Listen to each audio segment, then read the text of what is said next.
Hey guys, Dr. Will here. If you're a grappler and you're having difficulty with playing guard and you're having lower back pain and you're getting smashed, watch further. I got some exercises for you.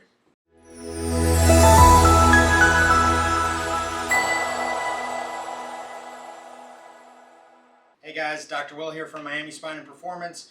We got 4 exercises that are going to help you as a grappler protect your lower back and keep your hips a little bit more mobile. Okay? So one of the most common things that I see in the office from grapplers, jiu-jitsu athletes, wrestlers, MMA athletes is lower back pain, and particularly lower back pain related to getting stacked, right? So that's when your legs are being pushed over your head, the guy's putting his weight right onto your lower back. No fun. So one of the things that you need to do as a grappler is you need to have strength not just in traditional positions but also in unorthodox positions, right? Sometimes in jiu-jitsu we get tangled up like pretzels and we have to be able to be strong from those positions. So the very first exercise that I'm going to show here is going to be a hollow rock, okay? And this is a great exercise for anybody dealing with lower back pain, especially if you're one of these people that finds yourself a little overextended where these sausage-like muscles on the side of your spine are just feeling like they're super tense and tight. This is going to allow you to decompress your spine a little bit. So basically what I'm going to do is I'm going to turn my body into a canoe. So I'm going to extend my legs and point my feet, and I'm going to reach overhead like so, okay? From here, I'm just going to rock up and down off the table, just like this, okay? So what I'm doing there is I'm using all abdominals, particularly lower abdominals, to move my body and use momentum. When it comes to playing jiu-jitsu, if I'm playing guard or half guard and I need to make a quick explosive movement to sweep or submit my partner, having that ability to really control your entire body with your core is going to be paramount to being successful in that, okay? Number 2 is going to be the bear position shoulder tap, okay?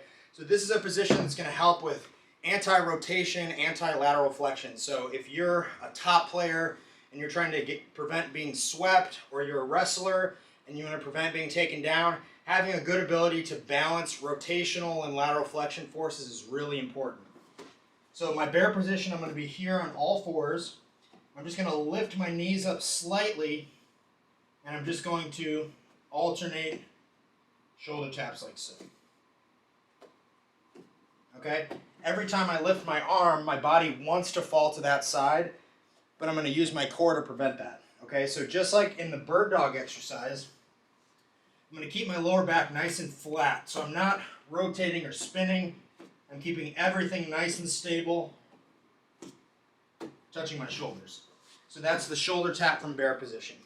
Number 3 is going to be a side bridge with rotation. So the side bridge is going to help me strengthen my core, protect my low back, and the rotation is going to allow me to be dynamic from unorthodox positions, okay? So here I'm going to be up on my knees in a side bridge like so. I'm going to reach through and explode up. I'm going to reach through, explode up. Reach and explode, okay? Now with this exercise, I'm using core stability to brace myself. A lot of times we find ourselves in these positions where either we're posted on a hand or posted on a shoulder, maybe we're in half guard, and we need to explosively sit up and sweep our opponent, or drag our opponent's arm by, or catch a submission, or jump for a triangle. Well, this exercise is a great way to work on nice dynamic explosion while strengthening the core, okay? So that's the side bridge with rotation. The last exercise that we're going to do is going to be on all fours. We're going to be back in that quadruped position, but this time we're going to work on hip mobility. So I'm going to make small circles with my hip like so, forward and backward. And what you'll notice from here is I'm not moving my whole body and I'm not twisting. I'm just moving the hip within the joint.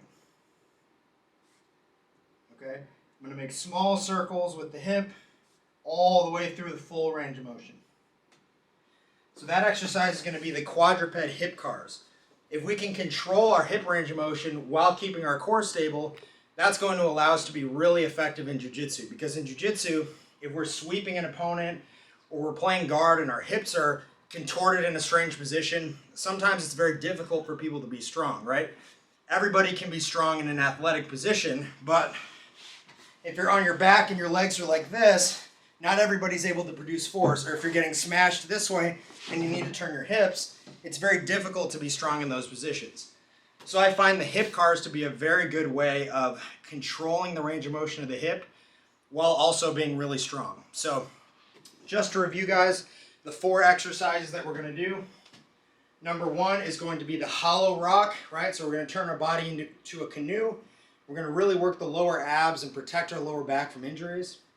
Number 2 is the bear position shoulder tap. So we're getting on all fours and we're touching our shoulders. We're preventing our body from rotating. That's going to help the top position players or the wrestlers stay nice and strong and prevent getting swept. Number 3 is going to be the side bridge with rotation. For those of you that like to play guard, close guard, half guard, this is a great exercise to work on your hip bump sweep, your scissor sweeps, and your arm drags, because you're able to stabilize your core and be explosive without having to compromise your back. And then the last one is probably the most important of them all, which is the quadruped hip car. That's the exercise where we're on all fours, we're rotating the hips through a full range of motion without moving the back. The best jiu-jitsu players in the world, the Gordon Ryans, the Mikey Musamichis, the Kainan Duartes, you name it, these guys have incredible hip dexterity, but they're also so stable. That's why it's so hard to pass their guard. They're so dangerous from their back. They're so dangerous from every position because they're able to use basically their legs like arms. So you're fighting against a strong core and 4 arms, whereas most people have moderate core strength and only 2 arms. So if you want to be an excellent guard player, if you want to be unsweepable and strong, give these exercises a try. Do it before training so that you can prime your core and your system, and you'll see a lot of improvement on the mat. So thank you for watching, guys. If you'd like to see more jiu-jitsu content, like and follow my page. I'm going to be putting out a lot more content. And again, Dr. Adams from Miami Spine and Performance. I'll see you guys soon.